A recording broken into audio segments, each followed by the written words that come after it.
teman-teman semuanya, selamat pagi. Perkenalkan, nama saya Nini Kristina Borsumora, kelas 12 MIA 1, nomor absen 23. Saya Nini Amelia dari kelas 12 MIA 1 SMA Negeri 1 Meranti, nomor absen 07. Saya Sri Ulina Syagian dari kelas 12 MIA 1 SMA Negeri 1 Meranti, nomor urut 33. Saya Dilan Filianti dari kelas 12 MIA 1 SMA Negeri 1 Meranti, nomor absen 22. Dan saya Wildan Aulia Adi Putri Sinaga dari kelas 12 MIA 1 SMA Negeri 1 Meranti dengan nomor absen 35. Di sini kami akan melakukan praktikum biologi dengan judul proses difusi dan proses osmosis. Adapun alat dan bahan yang digunakan yaitu yang pertama ada sirup, ada pisau, ada penggaris, sendok, garam, sedotan plastik sebagai pengaduk, ada kentang, ada kap, ada air, ada tisu, dan juga stopwatch.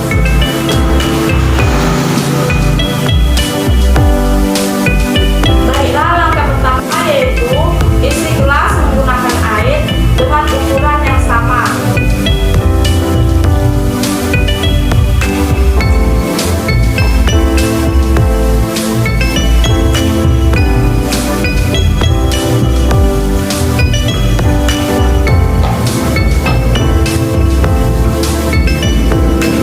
Kemudian langkah kedua yaitu memasukkan 1 sendok sirup.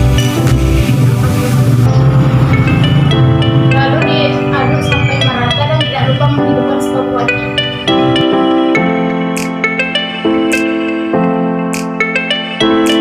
Lalu percobaan kedua, masukkan 1 sendok sirup tanpa diaduk.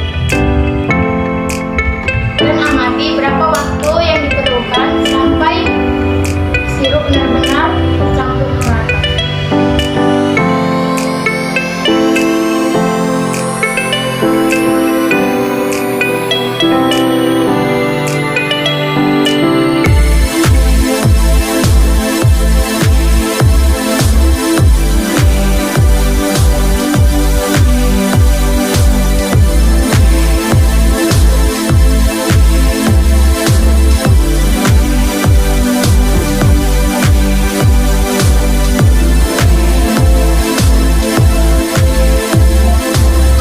Difusi merupakan peristiwa tercampurnya dua macam zat terlarut dari larutan hipertonis ke larutan hipotonis, sehingga larutan menjadi homogen tanpa diaduk.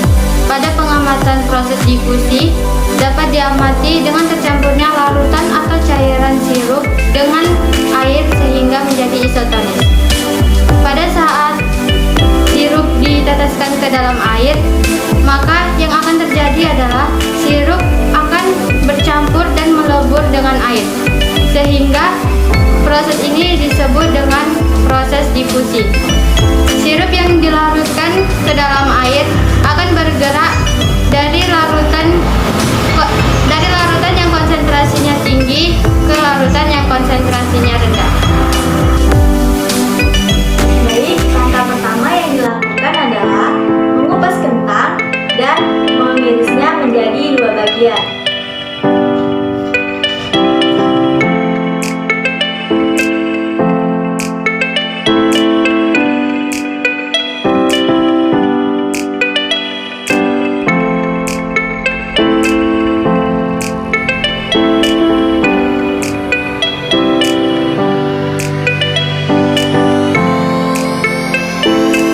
Kedua bagian kentang dibuat memiliki ukuran yang sama.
merupakan percobaan osmosis, yaitu perpindahan larutan hipotonis menuju larutan hipertonis melalui membran atau selaput yang bersifat semipermeabel.